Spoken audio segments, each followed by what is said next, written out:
Kalau rata-rata penyakit lain kan sakit mah cuma di ulu hati, selesai mungkin pengobatan biasa di klinik atau segala macam, selesai beres masalahnya, keluhannya menghilang. Tapi kalau pada usus buntu, selain tadi itu nyeri perut di bagian kiri dan tengah dulu, di arah pusar, kemudian menjalar ke arah kanan bawah, nah akan menetap. Nyerinya semakin hari atau semakin lama semakin memberat. Itu rata-rata pasien datang ke kita tuh dengan keluhan, pasien datang dengan membungkuk dan memegang perut kanan bawah tuh. Itu gejala khas pada saat kita menerima pasien poli, datang membungkuk dan memegang tangannya tuh ke arah kanan bawah. Itu udah pasti, hampir bisa dipastikan tuh gejala usus buntu. Karena kan jarang kalau misalnya sakit perut lain kan jalan segala macem, ngobrol masih santai-santai aja tuh. Nah tapi kalau gejala usus buntu tuh itu yang paling khasnya itu.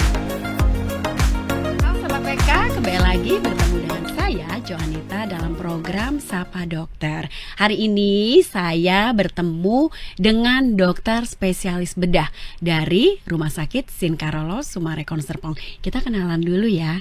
Halo Dokter Mulyadi. Halo, selamat siang. Apa kabar dokter? Baik. Sip, dokter. Terima kasih sudah berkenan hadir di studio kita, dan kita akan ngobrol tentang hal-hal yang memang masyarakat perlu tahu, Dok. Mungkin juga di sekitaran kita dia juga pernah mengalami ini. Siap ya, Dok ya?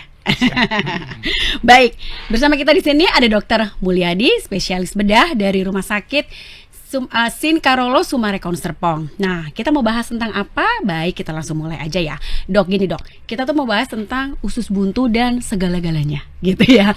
Nah, tapi kita mau tahu juga nih dok, usus buntu itu kan katanya itu karena peradangan, gitu ya dok ya. Nah, sebenarnya usus buntu ini sendiri tuh kenapa sih kok dia bisa meradang dan disebut dengan peradangan? Silakan dokter. Ya, ini sih untuk sementara untuk awalnya saya mungkin jelasin dulu ya usus buntu itu apa ya. Iya, boleh. Nah, usus buntu atau secara medis kita istilahnya itu appendix. Oke, ya, baik. itu merupakan bagian dari usus. Ya, dia nempel pada usus besar. Dan kenapa dikatakan buntu? Karena emang ujungnya itu buntu. Oh, enggak. Makanya itu terafiliasi dengan yang lain gitu ya, dok. jadi dia mentok. Ya, buntu lah ya. Nah, kemudian namanya appendicitis atau peradangan usus buntu itu terjadi awalnya itu karena ada sumbatan, Mbak.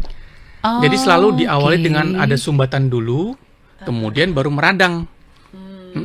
Ya, sumbatannya itu berbagai, ada penyebabnya berbagai itu nanti. Mungkin kalau misalnya namanya ada istilahnya tuh fekalit tuh ada sumbatan karena kotoran yang numpuk. Namanya fekalit, ada kotoran yang numpuk, menyumbat pangkal dari usus buntu itu, akhirnya meradang. Barulah muncul gejala-gejalanya. Itu tadi dokter udah spill muncul gejala-gejalanya. Nah sebenarnya kalau gejala dari usus buntu sendiri itu seperti apa? Kemudian kita bedainnya apa sih? Karena kan kayak cuman sekitaran perut tuh sakit atau nyeri atau ngilu. Itu ngebedainnya gimana sih dok? Sakit perut biasa dengan yang ternyata ini gejala dari usus buntu atau appendix tadi. Gimana dokter? Nah pertama kalau untuk gejala yang paling khasnya atau namanya patognomonik itu selalu diawali nyeri perut di bagian ulu hati atau pusar. Jadi di bagian tengah ke kiri atas dulu, kemudian baru yang khasnya menjalar ke arah kanan bawah. Itu gejala paling khas pada usus buntu yang meradang. Nah, bedanya dengan penyakit bagian pencernaan lainnya, kalau rata-rata penyakit lain kan sakit mah cuma di ulu hati, selesai mungkin pengobatan biasa di klinik atau segala macam, selesai beres masalahnya, keluhannya menghilang. Tapi kalau pada usus buntu, selain tadi itu nyeri perut di bagian kiri dan tengah dulu, di arah pusar, kemudian menjalar ke arah kanan bawah, nah akan menetap. Nyerinya semakin hari atau semakin lama semakin memberat. Oh baik, jadi nggak hilang dengan sendirinya gitu ya dok? Stay terus gitu ya? Sakit perut biasa. Awet berarti dia ya, sakit nempel di situ. Gitu ya dokter jam ya? sampai berapa hari kurang lebih. Baik. Kira-kira membahayakan nggak sih dok kalau kayak gitu? Jika peradangannya tidak diatasi sesuai prosedurnya, membahayakan. Membahayakan itu kan ada stadium-stadiumnya tuh. Misal usus buntu yang peradangan awal, ya mungkin dengan pengobatan istilahnya cepat ditangani dengan pengobatan operasi atau antibiotik bisa mereda cepat. Tetapi kalau jika dibiarkan, ya itu rata-rata pasien datang ke kita tuh dengan keluhan, pasien datang dengan membungkuk dan memegang perut kanan bawah tuh. Itu gejala khas pada saat kita nerima pasien poli, datang membungkuk dan megang tangannya tuh ke arah kanan bawah. Itu udah pasti, hampir bisa dipastikan tuh gejala usus buntu. Karena kan jarang kalau misalnya sakit perut lain kan jalan segala macem, ngobrol masih santai-santai aja tuh. Nah tapi kalau gejala usus buntu tuh itu yang paling khasnya itu. Jadi memang mengganggu aktivitas sekali berarti dok kalau misalnya seseorang udah terkena dari usus buntu tadi walaupun baru gejala gitu ya dokter ya. Terus gini dok, tadi kan dokter udah cerita nih pengalaman dokter di lapangan bahwa ketika pasien datang biasanya sampai yang membungkuk, pegang perut kanan bawahnya gitu ya dok ya. Nah kemudian ketika pasien sudah datang nih ke dokter, pemeriksaan lanjutannya itu apa dok yang dokter akan periksa si pasien ini gitu dok? Jadi kalau kita secara medis sih selalu diawali dengan pemeriksaan klinis. Klinis itu maksudnya kita tanya dulu kronologi kejadiannya gimana, nyeri perutnya sejak kapan, keluhan-keluhannya apa saja. Kemudian kita akan melakukan pemeriksaan fisik namanya. Kita periksa dari ya biasa sesuai prosedur dari kepala sampai ujung kaki nih. Tapi kita akan fokus ke bagian perut. Nah, keluhannya biasa akan lebih nyeri pada saat kita lakukan penekanan di perut kanan bawah. Kemudian itu kan dari klinis tuh untuk pemeriksaannya. Kemudian kita lanjutkan ke pemeriksaan penunjang, Mbak. Ya, penunjang itu biasa kita dari laboratorium darah biasanya ada terjadi peningkatan sel darah putih. Oh, karena jadi sel darah putih naik karena peradangan tadi. Kemudian kalau misalnya masih belum jelas, kita akan lakukan pemeriksaan tambahan seperti USG. Jadi ultrasound pada bagian perut kita lihat tuh.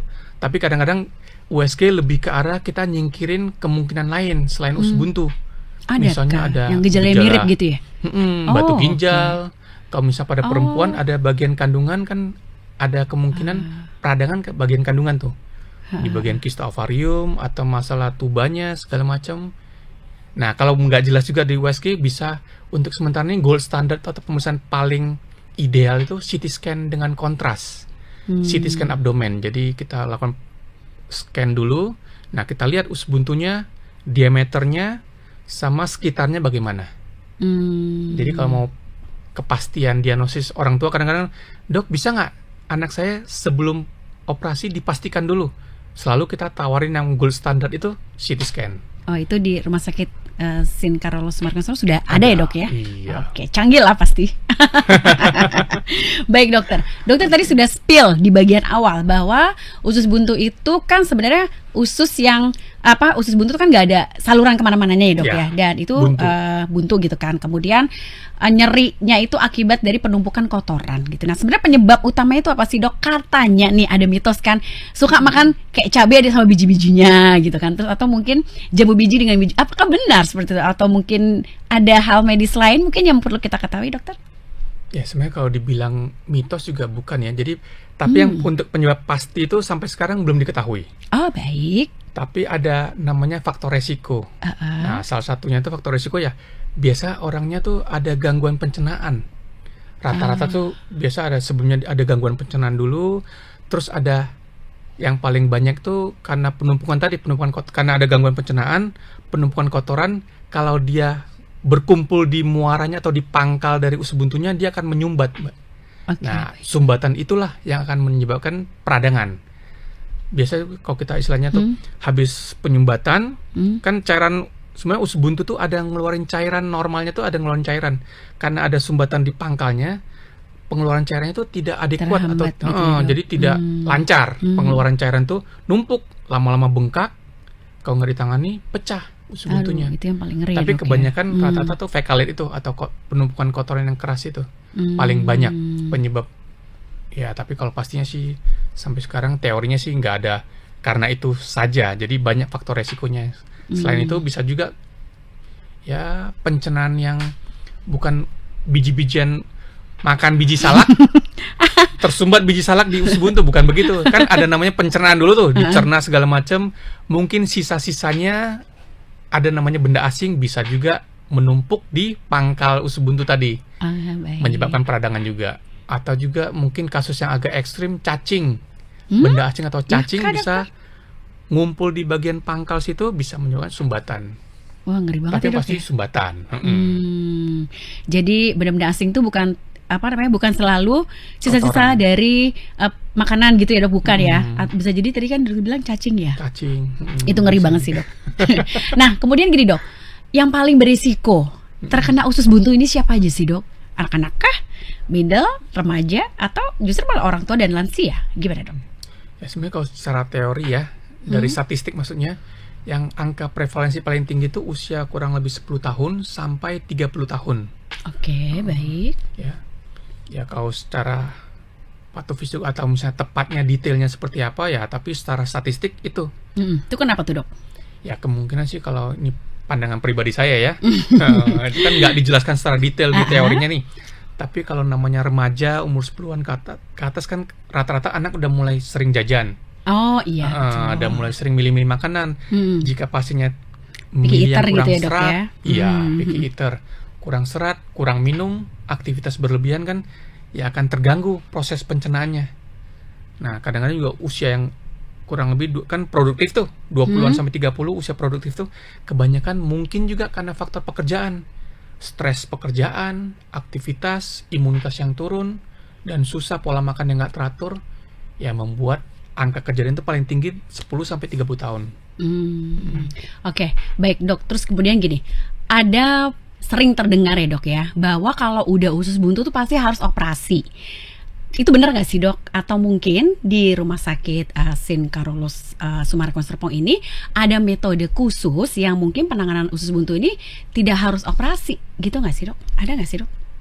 Ya, kalau dibilang harus, ya sebenarnya idealnya kan kita sebagai dokter harus membuat pasien ini dipastikan aman. Oh, baik. Nah, idealnya operasi. Okay. Karena usus buntu yang meradang, kan karena ada sumbatan tadi itu meradang, kita harus ambil resiko kalau kita melakukan tindakan yang namanya konservatif itu atau cuman pengobatan biasa. Iya. Karena yang ditakuti kan pecah. Nah, kalau pecah kan jadi untuk resiko dan komplikasinya lebih banyak. Jadi sebaiknya pasien juga datang, ya, Dok, ya? kita operasi. Harusnya, idealnya ya. Kemudian kalau misalnya pelaksanaan penanganan usus buntu secara operasi di Rumah Sakit Sin Carolus Sumarekon Serpong ini gimana, Dok? Ada metode yang lebih trendy mungkin, atau mungkin ya operasi seperti biasa lah, bedah gitu, gimana, Dokter? Pengalaman dokter gimana? Kalau namanya untuk operasi usus buntu ada dua, yang kita lakukan ada dua. Yang pertama tuh minimal invasif atau laparoskopik. Oh, baik. Yang kedua yang open, yang konvensional tadi kata Mbak itu, yang open tuh yang operasi terbuka. Jadi kita lakukan sayatan 2-3 sentian, kemudian kita ambil jadi secara terbuka. Tapi yang lagi ngetren minimal invasif laparoskopik tadi. Jadi dengan sayatan kecil, cuman beberapa sayatan kurang lebih maksimal 1 senti, dan ada 2-3 sayatan kecil, bisa kita ambil usus buntunya secara operasi tadi. Gitu ya, Dok. Untuk penanganannya sendiri dengan laparoskopik tadi dan bedah manual seperti yang pada umumnya ya, Dok, bedah tradisional gitu ya misalnya kita bilang ya, itu masa pemulihannya lebih cepat mana, Dokter? Ya yang pasti karena luka sayatan pada laparoskopik itu kecil, pemulihannya lebih cepat. Kalau kita estimasi kurang lebih 1-2 minggu, harusnya pasien dengan laparoskopik bisa aktivitas ringan sedang. Kemudian kalau dibilang total pasien udah bisa aktivitas biasa ya 3-4 minggu. Tetapi kalau pada open yang tadi, yang operasi terbuka, konvensional itu bisa lebih lama. Mungkin 3-4 minggu untuk pemulihan pasien bisa aktivitas ringan sedang, 4-6 minggu baru bisa pulih seperti biasa lagi. Lebih panjang. Tetapi ya sama-sama prinsipnya kita ambil usus buntunya. Baik, Dok, tadi kan dokter udah spill ya, jangan sampai pecah karena lebih berbahaya. Nah, bahayanya itu sampai seberapa persen, atau bisa nggak sih dokter atau dokter pernah punya pengalaman pasien yang menunggu untuk ya menunda-nunda lah intinya gitu ya, akhirnya sampai mungkin pecah gitu nggak sih, Dok? Banyak ya. Kalau saya sih kan selain rumah sakit swasta, saya juga megang rumah sakit pemerintah nih. Maksud pemerintah tuh pasien yang menggunakan jaminan BPJS. Baik. Kebanyakan tuh pasien BPJS tuh karena sosioekonominya, maaf nih ya, bukan saya ini, tapi sosioekonomi menengah ke bawah, kebanyakan penanganan pertama yang dicari itu alternatif. Nyari dukun atau tukang pijit dulu. Kemudian karena penanganannya tidak adekuat atau tidak ideal, akhirnya keluhannya bertambah parah. Yaitu kita sebut udah pecah. Tapi kalau dibilang pecah dalam hitungan jam, enggak juga. Tidak. Jadi berhari-hari penanganan yang tidak bagus, nutrisi yang tidak adekuat juga, mendukung, akhirnya pecah. kemudian datang dengan perutnya tegang, Mbak. Oh gitu. Jadi pasien bengkak gitu nggak sih dok perutnya? Kembung, Oh, mual iya. muntah, perutnya tegang, tidak bisa buang air besar, demam. Akhirnya kan udah parah, baru berobat ke rumah sakit. Jadi resikonya banyak. Komplikasinya bisa sampai infeksi di bagian semua pencernaan di bagian seluruh perut, namanya peritonitis. Nah, infeksi semua tuh kemudian bisa setelah peritonitis itu bisa jadi namanya sepsis, Mbak. Jadi infeksinya seluruh badan, bukan cuma di bagian perut. Jadi terasanya di seluruh badan. Seluruh badan, gitu ya, pasien dokter, demam-demam, kadang-kadang kesadarannya mulai terganggu, pasien udah nggak bisa diajak ngobrol lagi, udah mengigau, akhirnya bisa Sampai kayak sampai gitu ya, mengancam dok, ya? nyawa. Baik. Itu yang paling parah ini. Baik, dokter gini, kan jangan sampai nih ya dok, sobat WK dan juga teman-teman di rumah itu sampai nggak tahu nih sebenarnya ketika sudah dalam kondisi atau berapa persen atau gejala apa sih yang kalau kita tuh kayak rasa-rasa sakit perut tapi mengarah ke usus buntu harus segera ke rumah sakit ke dokter spesialis. Menurut dokter gimana? Tadi kan dokter bilang jangan nunggu sampai pecah gitu kan. Itu menurut dokter gimana? Ketika gejala itu misalnya apa gitu loh dokter? Ya kalau kita sih selalu sarankan pasien ada keluhan nyeri perut, ya mau dimanapun, yang terutama diawali di ulu hati atau di daerah pusar, kemudian menjalar ke arah kanan bawah dan tidak bisa diatasi dengan pengobatan biasa. Kan rata-rata pasien kalau misalnya belum tahu kan akan mencari ke klinik, ke dokter umum terdekat. Jika hitungan 1-2 hari tidak sembuh, sebaiknya kita mencari pengobatan yang di atasnya. Rumah sakit kan ada dokter bedah sekarang kan gampang nih. Iya. Dimanapun rumah sakitnya harusnya ada dokter bedah. Biar untuk evaluasi dan pemeriksaan penunjangnya akhirnya dapat ditangani secara ideal. Harusnya sih gitu. Jadi tidak bisa kita patokan 1-2 jam harus berobat ke rumah sakit, bukan. Tapi kalau minimal penanganan pertama sudah dilakukan dan tidak sembuh, sebaiknya ke rumah sakit dan mencari dokter bedah yang agar dilakukan pemeriksaan yang lebih ideal. Atau kalau nggak mau susah langsung aja ke rumah sakit Simkarolus Sumarekon Serpong ya dok ya.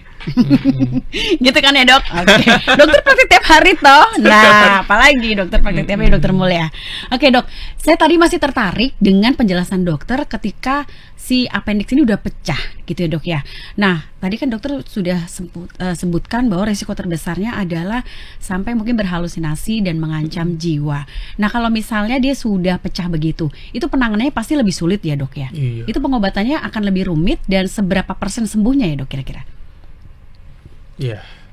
Yang pasti memang lebih rumit karena untuk operasinya kan seperti tadi yang saya bilang, kalau misalnya untuk operasi yang open atau terbuka itu kan kalau untuk penanganan pada usus buntu yang awal cukup sayatannya 2 kecil lah, senti 3 ya paling 2-3 sentian atau lebih, maksimal paling 4 senti kita dapat Itu kalau mengambil nih. yang Tapi konvensional udah ya dok ya. konvensional yang biasa ya. Kalau udah pecah kita harus namanya laparotomi itu buka tengah, Mbak. Serius Jadi dari dokter? daerah di atas pusar dikit Iya. sampai ke daerah bawah. Itu bisa Baik. sampai 10-15 cm. Untuk kita expose, kita buka dulu perutnya, kemudian kita harus cari tahu sumbernya di mana. Tumpahan dari usus buntu itu kan kalau udah pecah kan akan ada tumpahan, ada spillage namanya. Kita harus bersihin. Jadi operasinya lebih susah, waktu durasi operasinya lebih lama. Ya kalau namanya untuk Pemulihan gitu? pemulihannya ya pasti lebih lama lagi. Jadi kalau bisa sih dengan keluhan yang udah jelas dan pengobatan sekarang kan nggak terlalu susah nih. Dokter bedah ada, terus ada jaminan kalau misalnya pasien yang kurang mampu bisa menggunakan BPJS. Ya kita harus biar cepat. Jadi dokternya aman, pasien aman, ya untuk pemulihannya lebih cepat. Baik, jadi pokoknya jangan tunggu sampai sakit kebangetan gitu ya dok ya. Ya sampai tegang perutnya. Iya, Itu perutnya yang tegang. khasnya tuh tegang. Mual, muntah, demam gitu ya dok ya. Oke, baik dok. Sebenarnya ada nggak sih dok cara untuk menghindari terkena radang usus buntu ini gitu dok? Kali mas sering makan apa gitu? Gimana dokter? Ya sebenarnya sih karena penyebab tadi belum diketahui pasti. Ya selalu pasien disarankan tuh sebenarnya pola hidup sehat. Baik. Jadi pola makan yang tinggi serat. Jadi biar pencernaan lancar. Kemudian harus banyak minum air putih. Jadi biar mengurangin resiko kering pencernaan dan terganggu pencernaannya. Ya terus kalau bisa olahraga yang Teratur ya teratur lah ya, minimal seminggu mungkin 2-3 kali. Dan olahraga juga nggak perlu yang olahraga ekstrim. Kan kadang-kadang pasien dikasih tahu harus olahraga, mikirnya tuh angkat beban, maraton, cukup jalan kaki sehari setengah jam 1 jam cukup. Udah Jadi cukup ya dok ya. olahraga. Yang penting bergerak ya dok ya. Bergerak.